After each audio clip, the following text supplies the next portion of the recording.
Welcome back. Ruckus has broken out in Kolkata as protests are taking place.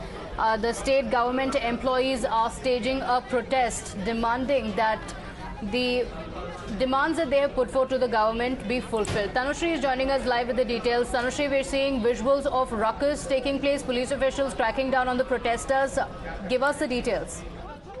Well, yes, the DA issue has been a very long issue. It has rolled down to the Kolkata High Court, where both the single bench and the division bench, they had both stated to the state government that the DA that is pending, that should be released. And also what we see is that the state government employees of West Bengal, they get only 3% DA, whereas in other states the DA percentage is 38%. So there is a huge gap.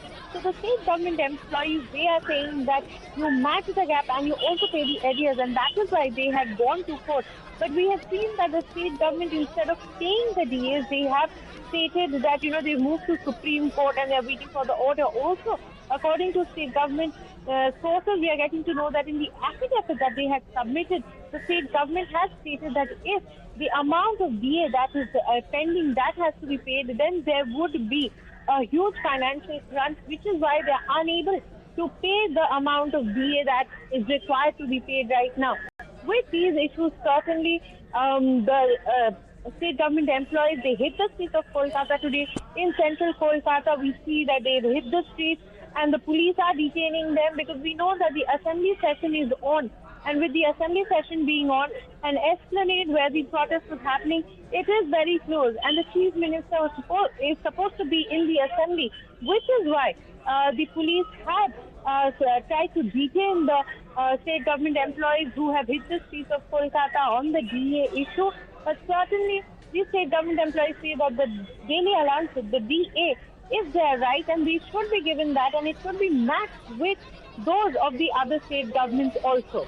That's right. Tanushree, in fact, the Dearness Allowance row has been a long-standing one that has also reached the Kolkata High Court. Any assurances that have come in from the state government to the protesters?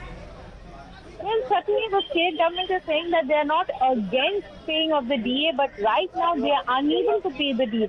That is what the state government, as we are getting to know from our sources, that is what they have said in their affidavit to the Kolkata High Court. And we've also seen that the state government had moved to a higher forum to the apex court in this matter, because the state government says that the amount of DA that has to be paid at the current moment, that it is not possible to pay that amount, which is why they are not against paying the Dearness Allowance that is pending, but at the present moment, they cannot pay. Okay, all right. In fact, Tanushree, we're seeing these visuals on our screens of the protests that turned ugly as the police officials cracked down on these protesters. Rapid Action Force also being called in. What is the situation like right now? Well, we see that the police are detaining them and the Rapid Action Force has been moved in. But certainly the situation has been quite chaotic because there were huge number of these state government DA candidates who were there and who had hit the streets. So certainly it was a very chaotic situation. All right. Tanushree, request you to stay on with us. We have Priyanka Dibrawal of the BJP also joining us on the broadcast. State government employees protesting, Priyanka, and look at the crackdown by the police officials there. Now look, what would you say more about this? This government has become completely shameless. It is not just that they are demanding something which is unlawful. This is a legal protest and they are demanding regarding their rights, which has been given to them by the Honorable High Court in a particular order where it was written that the DA allowance has to be paid to the government employees. Not just that, the state government also went to the Supreme Court against the same order. And thereafter they said that they do not have money to pay the DA. You see, on one side they say that they do not have funds and money to pay the DA of the government employees, but on the other side, we see that they are going and distributing money on Kanya Shri, Sukoshri, Bhokjoshri, and what not what, Lakshmi Bhandar. Yes. Where is all that money coming from? Now you see, all this is done only during the time of elections. Okay, all right. So fake promises have been made by the state government. Now when the state government employees hit the streets, the government does not listen. Priyanka, thank you for joining us with those details.